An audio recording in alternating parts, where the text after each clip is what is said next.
gesetzt und zugleich eben dadurch in die höchste Verbindlichkeit.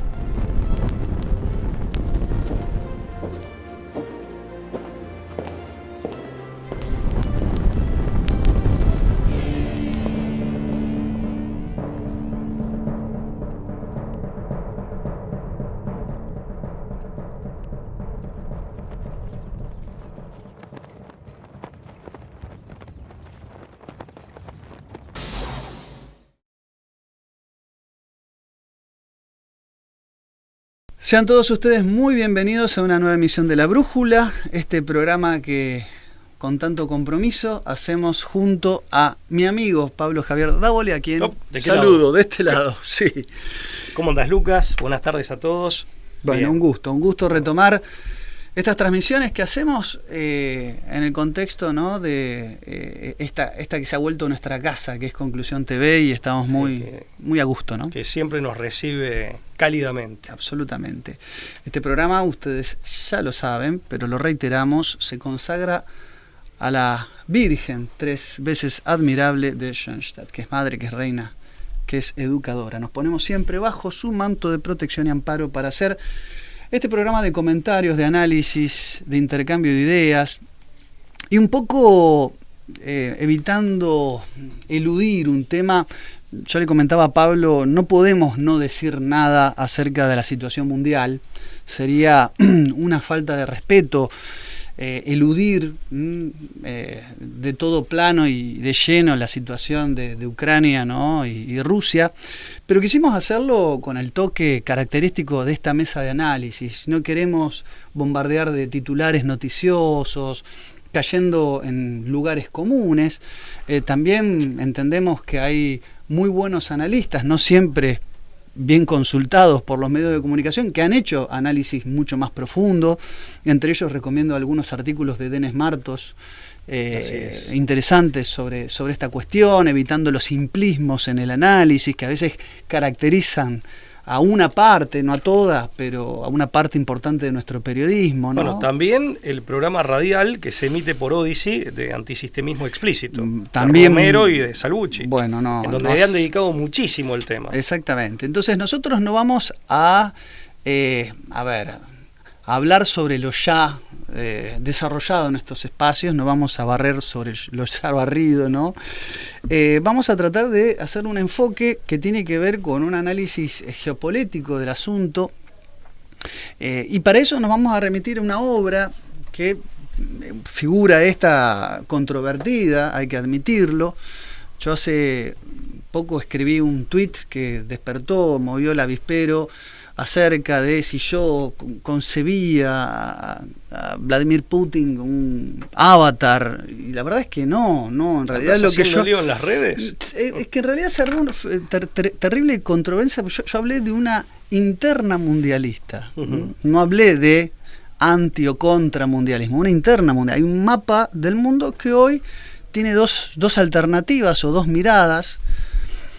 Dos Weltanschauung, dos miradas del mundo que coinciden con categorías geopolíticas que están plasmadas por lo menos en una conferencia que la gente de Nomos, acá voy a mostrar el libro, la gente de Nomos Editorial, de paso le mandamos un fuerte saludo a Uchi, que hace poco estuvo por acá por Rosario. Berazategui. Exactamente, Uchi y Berazategui, que se tomaron el trabajo de transcribir, ¿no?, y adaptar un poco las conferencias que Alexander Dugin, llamado el Rasputín de Putin, que vino más de una vez a la Argentina, dio en su momento en la CGT, que se llama Civilización de Tierra y Civilización de Mar. Para quienes no lo conocen, muy brevemente, filósofo político, geopolítico ruso, que ha adquirido en los últimos años notoriedad internacional, ¿no? Absolutamente. Acá en Conclusión TV también lo han entrevistado varias veces, y de hecho lo ha entrevistado nuestro amigo Facundo, de aquí de la casa, ¿no? Cosa que es,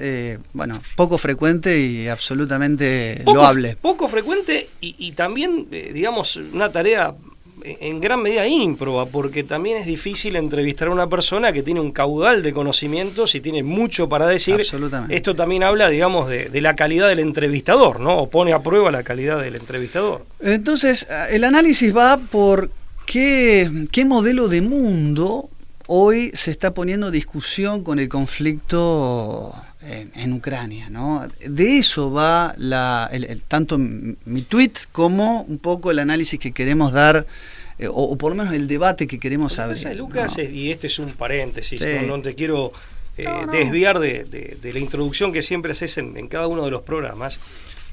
También estamos en un contexto en donde los ánimos se crispan con mucha facilidad por diversas razones que habría que analizar. Somos los argentinos, al menos, no sé si somos, al menos nos hemos vuelto muy propensos a las brechas y a esos análisis que están radicalizados, esas ponderaciones radicalizadas, y también nos juega en contra una cierta, equivocidad de los términos. O sea, uno dice mundialismo, claro, y es cierto que por ahí es una palabra que, puede admitir connotaciones diversas, que bueno, que en gran medida uno cuando hace la brújula lo que intenta es, por lo menos como ensayo, poner un poco de orden en esa diversidad de significaciones, ¿no? O de connotaciones, como para clarificar lo que se está diciendo. Básicamente lo que plantea en este artículo, en realidad no es un artículo, es una conferencia transcripta, Civilización de Tierra y Civilización de Mar, es este planteo, ¿no? Es decir, un mundo que se puede erigir sobre un continentalismo multipolar o sobre un, términos técnicos que utiliza Dugin, atlantismo unipolar. Y queríamos un poco desarrollar esta idea de qué es, ¿no? Él toma categorías... Unipolar, ¿no? Pero de esos círculos cuyos centros están en todos lados, ¿no? O sea, que tiene una cierta... Por unipolaridad no le quitamos la omnipresencia de esos Claro, círculos. que es lo propio del mar, ¿no? Absolutamente. Es lo propio. Bueno, ahora vamos a ir... El abstracto. Ahora vamos a desplegar como un poquito las finanzas, esto. pueden tener su centro en cualquier lado. Absolutamente. Bueno, me adelanté un poco. Pero... No. La verdad es que esta idea de continentalismo o civilización de la tierra y civilización del mar tiene su desarrollo histórico. Es decir, Cartago fue, las guerras púnicas, ¿no? Fueron quizás en su momento la lucha de dos tipos de civilizaciones. Es decir, con las guerras púnicas que tuvieron lugar, a ver, si las guerras médicas fueron las grandes proezas militares de los griegos, ¿no? Contra la expansión de los persas, ¿no? Entre el 490 y el 449 AC, entre el 264 y el 146 AC tuvieron lugar las guerras entre Roma, la romanidad, que representaría el continentalismo, y Cartago, que estaba en el norte de África, lo que es hoy Túnez, la civilización de Cartago. Un desprendimiento de Fenicia. Exactamente, ¿no? Que eran descendientes de fenicios. Y los fenicios fueron históricamente una cultura marítima, grandes navegantes, grandes comerciantes, pero que también empezaron a dedicarse al contrabando, ¿no? Hay entre el romanismo, el imperium romano y la cultura fenicia, dos modelos de mundo que se disputan en determinado momento de la historia de manera bélica. Esa preponderancia, quien imponía ese modelo, que termina luego triunfando Roma. Por eso también Cartago delenda esto. Exactamente, por eso Roma hace de las guerras púnicas su gran bandera civilizatoria. Los senadores y los generales se romanos enorgullecían, exactamente. Que aparte decís bien vos, que eso lo cuenta bien Chesterton en El Hombre Eterno, es uno de los tantos que cuenta esto, o que hace esta interpretación, a nuestro juicio, me permito hablar por vos, atinada, de que no eran solamente dos conglomerados de poder político, claro, o dos bloques geopolíticos, lo que había en pugna, sino que había en pugna dos orbes mentales antagónicos, dos maneras de comprender el mundo y de encarar la vida, que eran enemigos entre sí. A ver, en Cartago aparte teníamos la gente que quemaba bebés, ¿no? Como tributo a su dios, como adoración a Baal, ¿no? Efectivamente. O sea, y esto horrorizaba a los romanos. Digo porque en este programa vamos a intentar, pese a lo exiguo del tiempo, vamos a intentar hilvanar de manera tal de ver que estos elementos tienen una conexión entre sí. Absolutamente. ¿No? Bueno, el primero en advertir esto, dice en esta conferencia Dugin, en tomar las categorías tierra y mar como categorías geopolíticas es Carl Schmitt, ¿no? Famoso politólogo, jurista, geopolítico, teólogo de la política, del que ya hemos hablado en reiteradas oportunidades, ¿no? Y cita una obra de Carl Schmitt, más precisamente una llamada Tierra y Mar, ¿no? Efectivamente, donde obviamente tierra y mar, siendo categorías geológicas, se convierten con Schmitt en categorías geopolíticas. Es decir, toma estos elementos que todos podemos visualizar o imaginar, como la tierra y el mar, y las convierte como en modelos de civilización. Y dice, Carl Schmitt en su obra, leo un pequeño párrafo porque es realmente es difícil de superar, ¿no?, la claridad, ¿no?, en este texto. Carl Schmitt en su obra Tierra y Mar describe qué es la Tierra. La Tierra como concepto geopolítico, dice, es la forma de una civilización. Es un nombre para un cierto tipo de civilización, es un concepto geopolítico esencial. Tierra es un tipo de sociedad. La Tierra no es materia, no es el elemento material o físico. Es un cierto tipo de sociedad que se basa sobre la idea de lo eterno, sobre una ontología y una axiología de la eternidad. Eso es la Tierra. Es el paisaje constante, inmutable, inamovible. Es la creencia de que la eternidad existe, de que la eternidad es, de que la eternidad no es una mera suma de todos los tiempos posibles, no es algo material, no es una cantidad inmensa. Eternidad es lo que era en el pasado y que no ha pasado con el pasado, lo que es.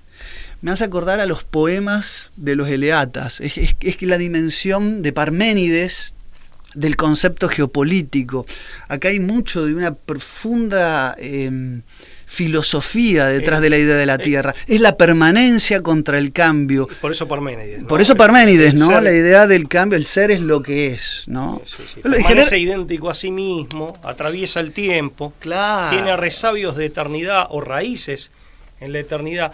Bueno, los Eleatas en general, claro. Parménides es el más importante, pero Zenón, claro, sus discípulos, sus famosas aporías. Digo, es la idea de la permanencia, es sedentarismo. Por eso, esto que es, por un lado, escenario geográfico, que se traduce en, cuando se toma conciencia del mismo, en proyecto o proyección, mejor dicho, geopolítica, al mismo tiempo es referencia psicopolítica y más ampliamente psicocultural, porque en definitiva sirve de referencia de un determinado modo de encarar la vida, un determinado modo de comprender la existencia, de comprender al mundo y al hombre, y por lo tanto un modus vivendi, un modo de vivir y un ethos, que sería la escala de valores en torno a la cual se articula ese modus vivendi. Y esto se transforma en política. Pero acá Lucas trae sobre la mesa a colación algo que todavía es más profundo. Evidentemente hay un elemento metafísico.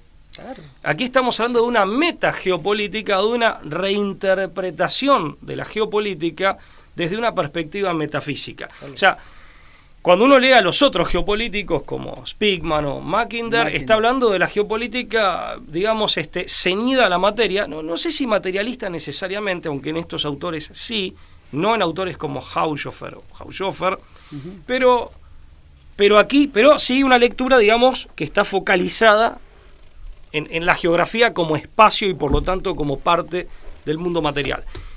Pero Lucas, lo que estás planteando, y decime si me equivoco, es que en definitiva eso amerita a su vez una lectura que es metafísica. Exactamente. Porque ahí lo que se juega en definitiva es considerar a las realidades físicas. Voy a utilizar una expresión que es de San Bernardo, como una suerte de jeroglífico metafísico. En realidad San Bernardo dice jeroglífico divino, ¿no? Jeroglífico, y aquí más ampliamente una suerte de, Gaidán de Roussel, al que ya le dedicamos un programa y que es un lector y un seguidor de Schmitt, en definitiva decía, miren, en realidad hay que interpretar el escenario material, el escenario, digamos, del mundo material, hay que interpretarlo como una suerte de símbolo dinámico y vivo, en algunas partes, pero dinámico seguro, de símbolo de realidades metafísicas. O sea, es que es muy interesante, muy clave lo que decís, trayendo a colación a San Bernardo, pero esto de categorías que son geopolíticas, pero por ende también metafísicas. hay una portada de una edición del libro de Carl Schmitt, creo que es Librería Argentina, que la sacó hace poco, que se llama Tierra y Mar, ¿no? Y que tiene justamente al Leviatán y al Behemoth, los monstruos mitológicos del que hemos hablado, porque en el fondo estos monstruos son la dimensión de la teología política que subyace a la geopolítica de Carl Schmitt. Claro. Es decir, hay una teología política que subyace a la geopolítica como la piensa Carl Schmitt, ¿no? Y me pareció muy interesante esa portada, ¿no? Traer al Behemoth y al Leviatán, ¿no? Ahí, bueno, ya que lo cité a Guédin de Roussel plantea, bueno, sigue a Schmitt, y al igual que el Schmitt, él toma, digamos, los 4 elementos fundamentales de la naturaleza material, de la naturaleza física, que había descrito, formuló Empédocles. Claro. En definitiva, los 4 elementos. Claro, tierra, mar, aire y fuego. Fuego es la energía. Y básicamente, sintetizándolo mucho, Guédin lo que plantea es, según cuál cada pueblo o cada familia de pueblos tome como prevalente o como predominante, según cómo lo tome, eso va a determinar una determinada concepción del espacio, que luego se traduce o impacta en la política. Y según cómo se relacione o este pueblo establezca o comprenda las relaciones entre ese que tomó como prevalente y los otros elementos, según cómo arme mentalmente la constelación, de eso va a depender su cosmovisión. Por eso lo que está en juego son modelos civilizacionales y, en última instancia, maneras de vivir. ¿Qué es el mar?, se pregunta Carl Schmitt, según lo trae Dugin a este análisis. Bueno, el mar es cambio, y el cambio es algo líquido. Fíjate la relación entre el mar, ¿no?, y la liquidez, la licuación. El mar es universal, es desencarnado. El mar es cambio, es una metáfora del tiempo. El tiempo, el devenir, no es eternidad, no es algo constante, es otra forma de vida. Sobre el concepto de mar como renovación, progreso, cambio, dinámica y movilidad, dice Schmitt, traído a colación en su conferencia por Dugin, se construye una civilización alternativa, una civilización sin fronteras, ¿no?, alternativa frente a la civilización de la Tierra. Es todo lo que no es la civilización de la Tierra. Otro elemento, no sé si lo cita Dugin, es que siempre es ecualizante en el sentido de isonómico, ¿no? Siempre es nivelador, pero en un sentido negativo de la expresión. Y solvente, o sea, se disuelve todo. Es decir, la licuación como metáfora de lo que se diluye. Es enemigo de toda jerarquía, por lo turbulento, por su inestabilidad, pero al mismo tiempo porque, fíjense, estos son experimentos de la escuela primaria, que cuando uno es chico te sorprende, siempre tiende a la nivelación. Nada puede sobresalir, nada puede distinguirse. Todas las jerarquías se diluyen en la civilización del mar. Y acá está, dice, la forma de vida del hombre de la civilización de la Tierra, que es sedentaria. Acá está también esta cuestión aristotélica, es decir, la Tierra es acto mientras que el mar es potencia. El hombre de la Tierra, de la civilización de la Tierra, cultiva sus alimentos, está en contacto y cría los animales que va a consumir. El hombre de la civilización del mar desconoce cuál va a ser su botín hasta que lo encuentra. Se deja sorprender. ¿A qué se dedica? Por aquello que va a saquear. O rapiña, bueno, el mero intercambio, no la producción, sino el mero intercambio, y dentro del intercambio, por cómo lo concibe crematísticamente, la usura, habilitando la usura como toda renta que no tiene una debida justificación económica y ética, por lo tanto. Esto es Aristóteles, y apostilla, ahí es cuando Aristóteles, este es el sentido profundo cuando Aristóteles distingue en la política geocracias y talasocracias. Claro. No es una distinción que él hace desde una neutralidad ética, cuando él dice, bueno, las geocracias, las potencias terrestres, son más bien tradicionales, en tanto que las talasocracias, las marítimas, son, digamos, amigas de la novedad, sino que hay, digamos, no lo plantea neutralmente, no, claro, sino como contracara, pero asignándole valor a la geocracia. A la geocracia. Bueno, acá hay una cosa que dijiste que es importante, que y para el público, digamos, para que no nos malinterpreten, no es que el continentalismo así establecido por Schmitt y del que se hace eco Alexander Dugin en estas conferencias, no es que el continentalista es hidrofóbico, no se baña, no le gusta el agua, también conquista los mares, pero dice, para llegar... hablando por ejemplo de la conquista española como el continentalismo en su mejor expresión, es decir, ese proceso civilizatorio en los mares del continentalismo viene a sembrar, a cosechar, a producir, y en esa conquista lo que hace es expandir su continentalismo, mientras que la talasocracia, la civilización, el Sealand, digamos, la civilización del mar, lo que hace es comerciar como actividad lícita, digamos,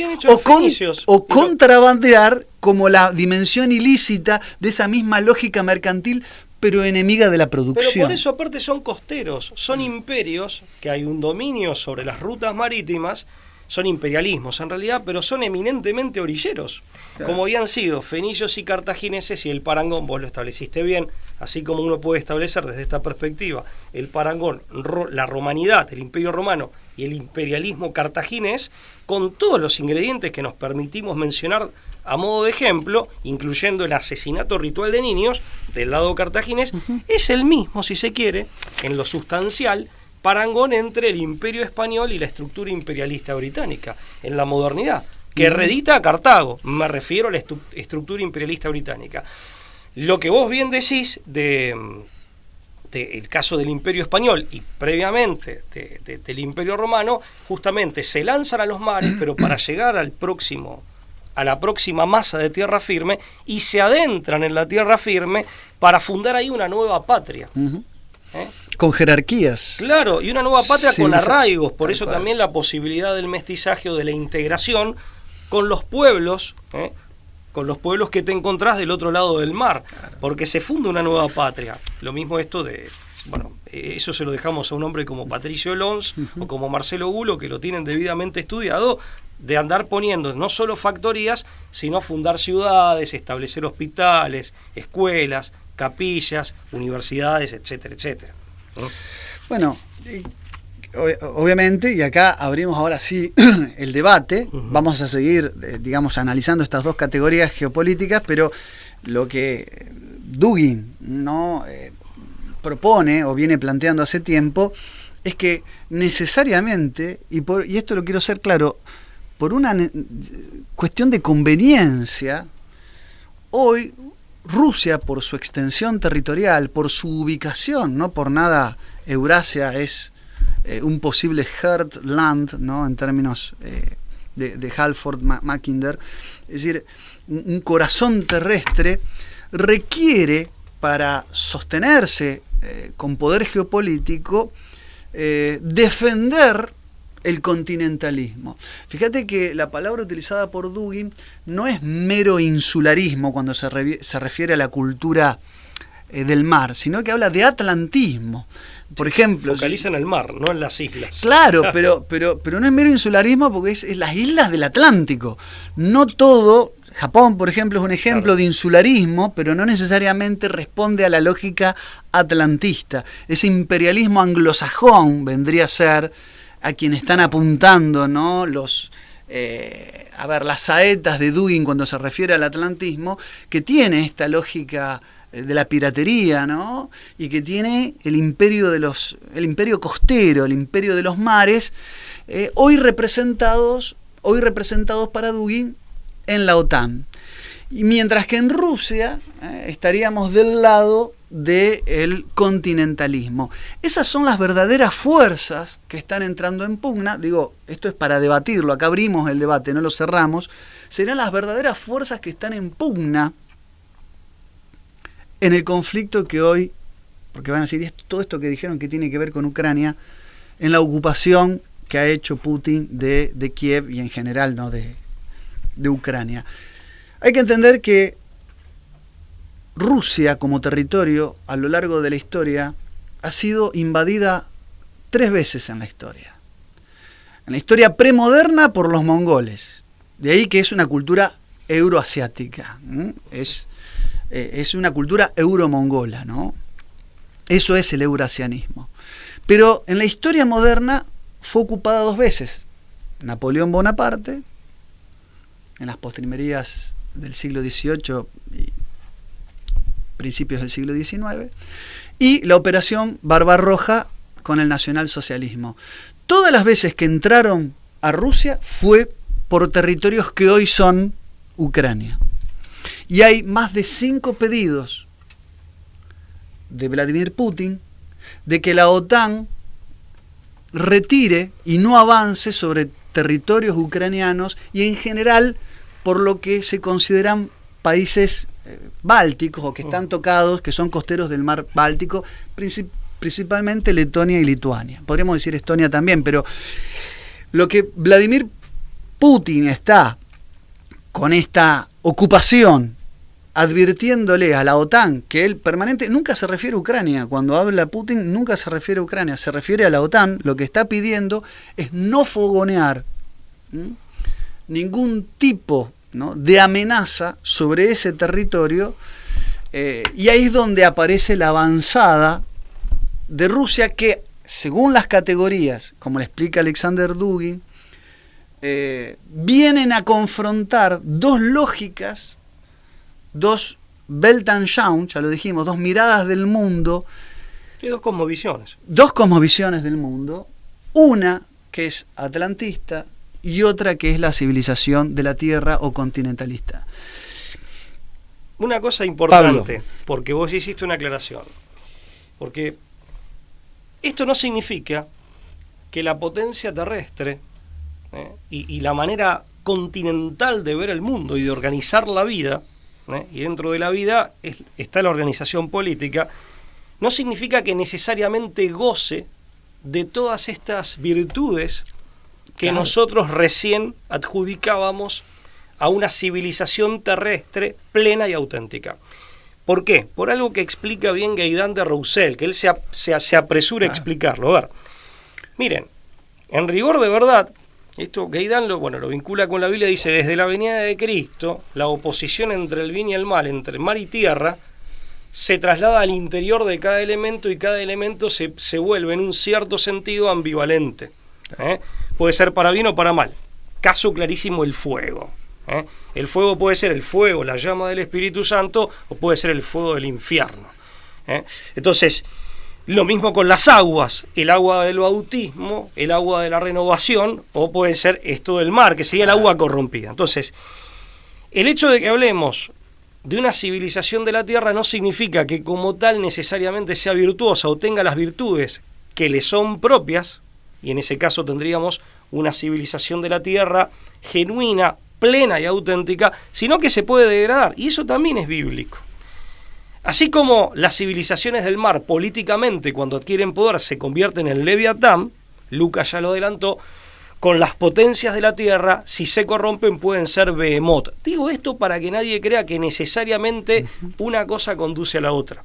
La tierra tiene toda esta potencialidad, o la civilización de la tierra tiene todo este potencial de virtud, e incluso puede abarcar mares, conservando este carácter, pero también se puede, digamos, degradar, corromper y convertirse, ya no en Leviatán, sino en otro tipo de monstruo, que en términos políticos es un imperialismo totalitario y absolutista, que sería Behemoth. Incluso ya lo dijimos en otro programa, la versión del poder aéreo y espacial que incluye al energético, ahí aparecen los otros dos elementos, aire y fuego, son Sis o Bar Jujna, según el Talmud, ¿no?, que es un ave que aparece tanto en la tradición cristiana, pero también en la tradición judía tardía del Talmud, más allá que el tema de Leviatán, el talmudismo, digamos, hace una interpretación muy diferente de la que hace el cristianismo. Pero bueno, aparece esta figura. Bueno, digo esto para establecer un límite o un matiz en lo que estamos planteando. Ahora, desde el punto de vista de las tendencias que son condicionantes en lo geopolítico y en lo psicopolítico, no son determinantes, pero son condicionantes, está claro, esto lo dicen todos, siempre la potencia del Heartland, o que ocupa el Heartland, que es terrestre, va a intentar expandirse y llegar a los bordes continentales, por las buenas o por las malas, mediante el pacto, mediante el acuerdo, el consenso y el mutuo beneficio con sus vecinos, o mediante, digamos, alguna política que de algún modo sea imperialista y tenga algún grado de avasallamiento. ¿Eso sabes quién lo planteaba bárbaro geopolíticamente? En términos de la geopolítica clásica, eminentemente material, Ricciardelli y Schmidt yo he leído artículos de ellos hace más de 10 años atrás, donde lo planteaban claramente. Ellos tomaban algunas advertencias que hacía Brzezinski, y hablaban del oso ruso, lo planteaban perfectamente bien. Dice, miren, lo plantea von Lohausen, el geopolítico austríaco, mire, la potencia del Heartland, tomando la terminología mackinderiana, va a intentar, por las buenas o por las malas, para bien o para mal, llegar a los bordes de Eurasia.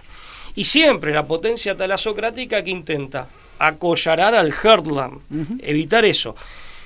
Lo que dice Lucas respecto del avance de la OTAN entra en esta lógica, y esto, si leen en el año 42 a Nicholas Spigman, Mackinder era británico, principios del siglo XX. Nicholas Spigman, discípulo norteamericano, ¿verdad? Claro, norteamericano, vinculado a la Fuerza Aérea, en plena Segunda Guerra Mundial, cuando todavía no se hablaba de la OTAN, porque de hecho todavía no se sabía quién ganaba, quién iba a ganar la Segunda Guerra Mundial. Creo que era de julio del 42 en el libro, claro. Estados Unidos frente al mundo, dice, justo el año de Kiev. Claro, ¿no? Pero todavía no estaba claro. No, por supuesto. El Rhineland, acuña el concepto, claro, y el neologismo de Rhineland, que es, dice, mire, una vez que, si ganamos la guerra, una vez que la ganemos, hay que acollarar a la potencia, hay que sofocar a la potencia del Heartland. Entonces, y esto está en el libro El cerebro del mundo de Salvucci, un libro siempre recomendable. Dice, cuando se crea la OTAN, luego del 45, con la victoria aliada en la Segunda Guerra Mundial, la OTAN se crea para mantener a los alemanes abajo, pero a los rusos afuera y a los norteamericanos adentro de Europa. Entonces, este conflicto encaja perfectamente en esas variables y tendencias. Yo creo que es ineludible entender este conflicto dentro de esas variables. Ese mapa, digamos, ¿no? Y está bien esto de sin adjudicarle a uno u otro bando las características primordiales que le da Guédin de Roussel, pasando por Schmidt. Puede pasar porque Putin de pronto tiene una política, concretamente, que es provida, por ejemplo, frente a un mundo anglosajón que es lo contrario. Pero aparte, entonces, ahí puede dar alguna idea. Pero aparte, nosotros estamos haciendo este análisis desde Dugin. Se puede hacer desde otro lugar. ¿Qué va a decir Dugin? Nosotros somos esa civilización. Totalmente. Y va a tratar de sumarse los porotos, digamos, acerca de... Hay algún que otro elemento como para mencionarlo, claro, pero insisto, si lo dejamos, o por lo menos yo, y creo, Lucas, que vos vas a compartir, ya llevar las cosas a ese nivel de análisis o a esa conclusión, la conclusión la dejamos en suspenso. Hay algunos ribetes en la política, digamos, que actualmente tiene Rusia, que pareciera decir, bueno, acá hay un matiz que esperamos no ser conservador. Yo siempre digo, el conservadurismo es una trampa, es una suerte es una suerte de anquilosamiento de la auténtica tradición, que es algo vivo, no es un mero conservar. Pero bueno, hay algún ribete que permite pensar en algo más tradicional, pero no podemos concluirlo definitivamente. No, por eso esto es un debate abierto, debate abierto. Después de Wilson, en el inicio del siglo XX, dice Alexander Dugin, y después de la Primera Guerra Mundial, empezó el traslado del centro de la civilización del mar desde Londres hacia Washington y Nueva York. Este desplazamiento, esta transferencia del centro de la civilización del mar se concretó después del final de la Segunda Guerra Mundial. Por eso podemos, geopolíticamente hablando, comprender a la Guerra Fría, la lucha entre Estados Unidos y la Unión Soviética, ya no como un conflicto entre capitalismo y comunismo, entre el mundo de la libertad y el mundo del totalitarismo, sino como una continuación, con matices ideológicos, de aquella guerra de los continentes que había quedado solapada. Era la forma, era la cara en que esta batalla se revestía, ¿no?, entre el 45 y fines de la década del 80, años 90, principios de los 90. Dice, detrás de la ideología oficial soviética, comunista, materialista y marxista, se encontraba aquella identidad de la civilización como en un estado de latencia, de la tierra, que reapareció después de la caída de la Unión Soviética en la Rusia actual. Hoy se ve claramente que detrás de su aspecto superficial, la Unión Soviética se manifestó en esta identidad de la civilización de la tierra, luchando contra la identidad de la civilización occidental, que no era todo Occidente, era el Occidente anglosajón, el Occidente capitalista, liberal, americanocéntrico, y que es globalización en este sentido.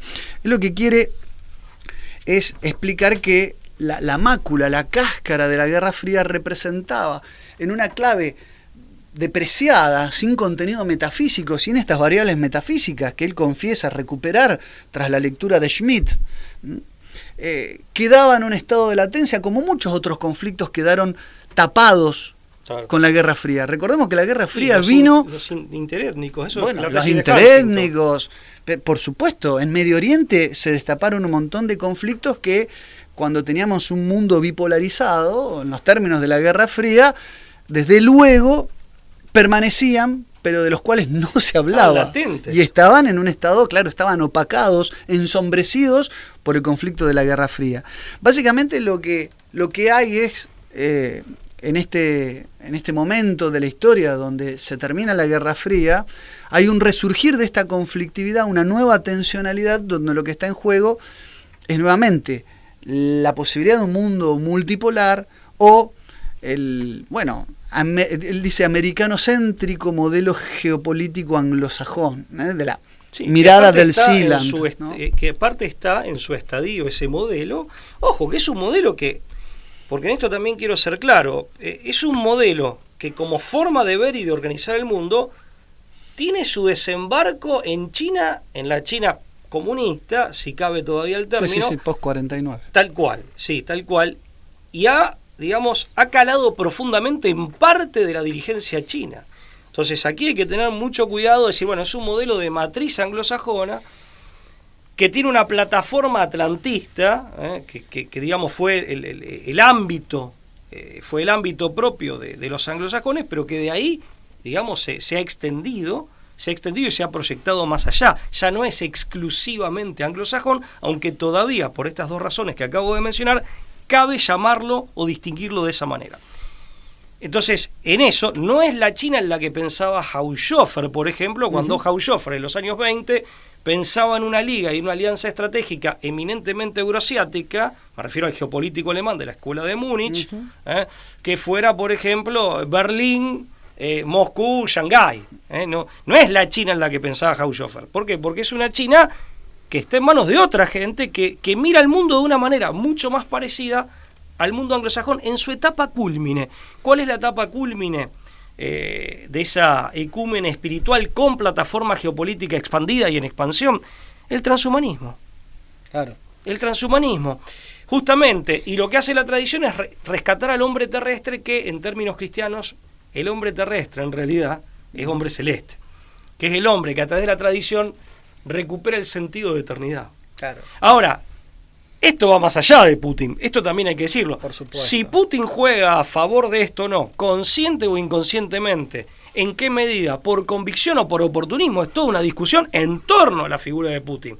Pero el partido que se está jugando, siendo este un actor importante, sin duda, pero el partido que se está jugando va mucho más allá de la figura de este líder político, que evidentemente tiene una enorme relevancia, pero no se acota toda la discusión en eso, para nada. Y eso es un poco lo que queremos transmitir en este programa. No, por supuesto, y creo que acabas de resumir el elemento cúlmine de esta situación, porque efectivamente, es como vos decís, Argentina, nosotros por nuestra historia, por nuestro derrotero, somos un brazo de la hispanidad, somos hijos de la hispanidad, nosotros somos occidentales, tenemos muy pocas cosas en común, a lo mejor con elementos con los que Rusia por una cuestión geopolítica convive, pero somos históricos enemigos de la OTAN. Nosotros en las Malvinas tuvimos una guerra contra la OTAN, claro. No lo digo yo, me lo dijo Owen Kripa cuando lo entrevisté, lo dicen los veteranos de Malvinas, ellos sabían que estaban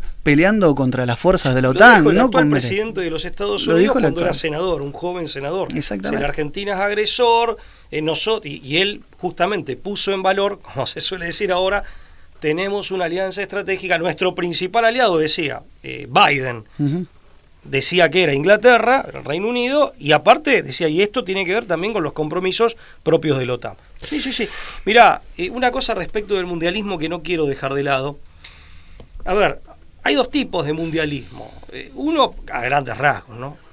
Uno, el que piensa en términos de lo que en los 90 se llamaba globalización, motorizado por el comercio, la usura, el imperialismo internacional del dinero, que es un globalismo que absorbe, que va contra toda tradición, que no tiene sentido de trascendencia alguno, Y que aparte, en términos ahora sí de las identidades, que a muchos de los que nos ven les interesa este tema, y a mí también, a nosotros también, que absorbe y diluye, así como diluye a cada hombre, diluye las identidades, diluye las tradiciones, diluye, nunca mejor esto desjerarquiza. Claro, diluye también el sentido de pertenencia y las identidades, entre otras, la identidad étnica, la identidad nacional. Hay otra forma de comprender el mundo, un mundo que evidentemente todos estamos de algún modo más cerca, que se construye desde las naciones y sin que éstas, y desde las distintas familias de naciones, y sin que éstas pierdan su lugar, su importancia y su propio rostro. Eso no significa que uno no pueda dialogar, establecer, digamos, de abajo hacia arriba, no al revés, establecer ámbitos de reunión, de encuentro, diálogo, de amistad, de acuerdo con las otras naciones, y que esto se haga, digamos, empezando por los de casa, por los que, como en Hispanoamérica, somos distintas naciones, pero somos naciones hermanas. Que, bueno, hay una madre patria también, etcétera. Entonces, ¿qué quiero decir con esto concretamente? Este último, para quien está interesado en la temática propia o en la suerte venidera de las identidades étnicas y nacionales, este segundo mundialismo no atenta contra eso, al contrario, se parapeta sobre eso sin aplastarlo o sin fagocitárselo. Esa es una aclaración importante, ¿no? Está bien, nosotros no vamos a agotar el tema en este programa, abrimos una puerta de análisis para que participen, para que nos escriban, para que ustedes debatan en su casa del otro lado. Es simplemente, y sí, creo que es la idea de la brújula, hay tanto para decir, pero yo quería decir una cosa, y con esto también hago mi conclusión. Hay una conferencia que le sigue, ¿no? Él dio en la Escuela de la Armada, en la CGT y después también en una universidad. Hay una conferencia que le sigue a esta anexa, que va luego de la civilización de la tierra y civilización del mar, que se llama La esencia nihilista del liberalismo, donde él explica que si triunfa ese modelo de globalismo, el talasocrático, llamémosle, el del Sealand, triunfa la mayor forma de disolución del individuo. No por libertad, no por la libertad que pregona y pondera el liberalismo, hay más individuo, al contrario, el individuo está más diluido, y dice, y esa disolución total es el transhumanismo. Si vos te pones a pensar, el transhumanismo es justamente cosificar al individuo, convirtiéndolo a través de la tecnología y de la máquina en algo que queda sin sustancia propia, algo que se puede homologar con su entorno mecánico. Palabras de Perón, de la comunidad organizada, la insectificación. Claro, bueno. Finalmente, por esta vía llegamos a esa insectificación que es propia de todo totalitarismo. Bueno, Sampaio hablaba, en la Convención Constituyente del 49, de la absorción totalitaria del hombre. Ese hombre queda reducido a mero engranaje. ¿Qué es lo que pasa con los homúnculi que aparecen en la portada del Leviatán? Y el Leviatán es el último de los monstruos que surge del mar. Los pequeños homúnculi, para traducir, los pequeños hombrecitos, digamos. Claro, eso es literalmente homúnculi. Y sin autonomía, se murió también la libertad, sin capacidad de movimiento propio, son movidos desde afuera. Por eso son una masa colectiva. En definitiva, según el profeta Daniel, los 4 grandes imperios, que son 4 grandes bestias, salen del mar.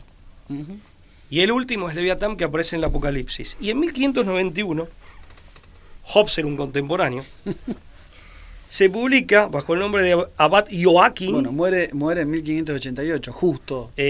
Claro, muere, sí. No, nace en 1588, claro, muere en 1679. Es contemporáneo. Y el Leviatán es de 1651. Sí, tal cual. Conste que no tenemos ni Wikipedia, nos estamos apelando a la memoria. 1588 en 1679. Sí, es contemporáneo, ¿no? Y el Leviatán, si no me equivoco, y si no, corríjame, creo que es de 1651. Pero bueno, es casi contemporáneo esto, 1591, el Abad Joachim. Se publica en realidad una profecía bajo el nombre de Abad Joachim, que era un famoso visionario del siglo XII, que dice, Aec est ultima fera, y esa será la última bestia, la última fiera. Entonces, a ver, sabemos que los procesos históricos son elongados, ¿no? Entonces, cuando uno dice, no necesariamente va a pasar ya, pero probablemente, posiblemente, bueno, el Evangelio mismo nos llama a vivir como si el fin del mundo fuera mañana, ¿no? O fuera hoy mismo.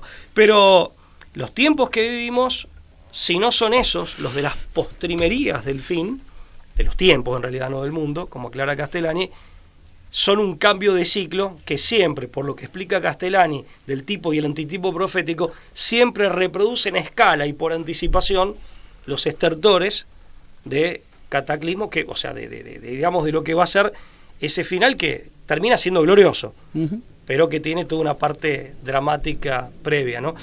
O sea que, de algún modo, a ver, todo indica que tenemos que ser muy serios al momento de pararnos frente a nuestra propia vida, en lo personal, en lo familiar, con nuestros amigos, como hombres de trabajo, cuando digo hombres, varones y mujeres, y como ciudadanos. Tenemos que ser muy serios porque lo que estamos viviendo, más allá de la interpretación que haga cada uno, ni hablar si haces esta interpretación, no deja espacio para la pavada. Podés tener un momento para relajarte, disfrutar, en el sentido de disfrutar del divertimento que es distracción, pero es eso. Hoy no hay margen, hoy no hay margen para la pavada.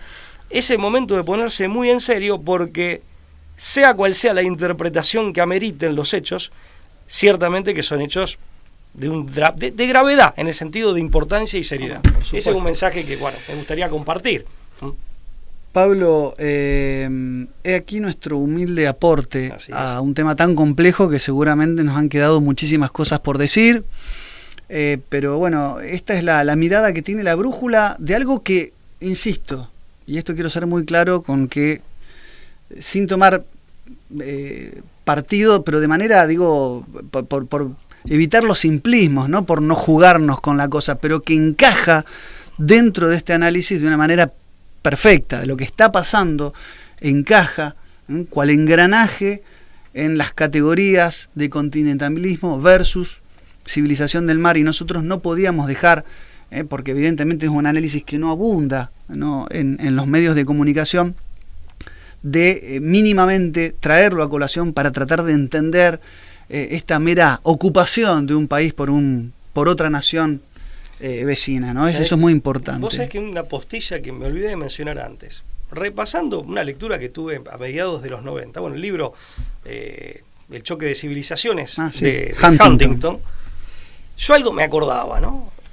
Lo leí con 20 y pico de años, tengo 47, lo tengo todavía el libro. Una suerte de contestación a Fukuyama. Claro, ¿no? Tal cual, efectivamente, primero con un artículo y después convertido en libro, creo que en el año 96 salió el libro. En el Foreign Affairs sale como artículo, y después se convierte en un libro donde obviamente lo nutre con ejemplos, historias. Yo hay cosas que comparto y otras que no, pero bueno, el libro es interesantísimo. Sí, así es un libro interesantísimo. Y respecto a Ucrania, él planteaba dos cosas, voy a decir, muy breves.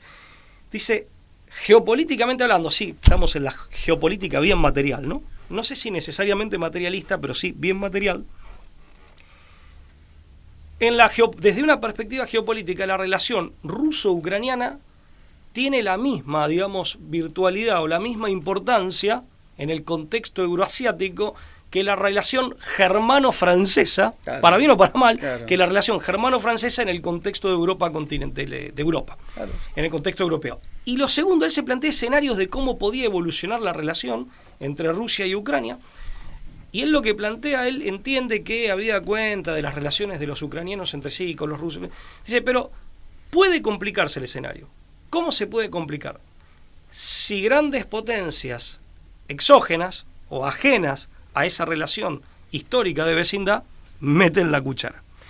Creo que ese es el escenario que estamos viendo, que es de los 3 escenarios que pergenia Huntington en el 96, es el tercero, que él dice es poco probable, pero un escenario de conflicto que se torne bélico y se complique, solo va a producirse si terceras potencias meten la cuchara. Es lo que estamos viendo, al menos en alguna medida. Bueno, y quedará en usted saber de qué lado se ubica, si del lado, volviendo ahora sí a las categorías metafísicas, del lado de la permanencia, de la lógica de los eleatas impresa en el continentalismo, o en Éfeso. Digo Éfeso porque se le atribuye al pobre Heráclito de Éfeso ser el vocero del cambio, ¿no? De hecho, se le atribuye la frase de que no era posible bañarse 2 veces en las mismas aguas porque ni él ni las aguas eran las mismas, ¿no? El cambio, la filosofía del cambio. Pero la idea de licuación, más allá del filósofo griego, la idea de la licuación es lo que está sustentado en esta desjerarquización, ¿no? En esta monotonía, en esta cuestión de la disolución de las civilizaciones. Tengo en el incontinencia fondo. verbal, nos va a echar a patada Facundo. Sí, en cualquier momento nos apagan el Sí, micrófono, sí, la sí. cámara, no sé en qué orden, pero nos van a sacan tirar el cable. con una computadora. Da para tanto el Da programa. para un montón, porque aparte, fíjate, Cambio, ¿quién toma de Heráclito después? Hegel. Claro. Y Cambio lleva a la idea no del logos, sino de la contradicción. Por eso ¿Ves? potencian Aristóteles, cambio, hay toda una cuestión. Claro, por eso. Evitar claro, la por eso contradicción. claro, Superar la Aristóteles contradicción aristotélica. Da su sentido del cambio, que por lo menos para nosotros es el adecuado. Pero además, lo que vos decías recién comentabas, en definitiva, que eso lo dice Dewey, también es interesante. Fíjate que lo líquido, bueno, Bauman sabemos que habla de sociedad líquida. Modernidad líquida. La modernidad Sigmund líquida, Bauman. perdón, en referencia a lo que sería la posmodernidad. posmodernidad. Termina en un líquido por sus propios defectos, Claro, su propia inconsistencia, la modernidad. Pero además, líquido que es el dinero. Cuando la economía se convierte en crematística, claro, y no hay nada más fungible, impersonal y apátrida que el dinero. Claro. Que el dinero por el dinero mismo. Bueno, y así podríamos seguir abriendo carpetitas de Windows. Exactamente, podríamos estar toda la tarde. Así que nos despedimos para no abrumar más con nuestra verborragia. No, hablando en serio, muchas gracias por aguantarnos hasta el final del programa. Hay mucho para decir de este tema. Nuestro humilde aporte en la brújula por Conclusión TV. Gracias. Chau, hasta luego. Hasta la próxima.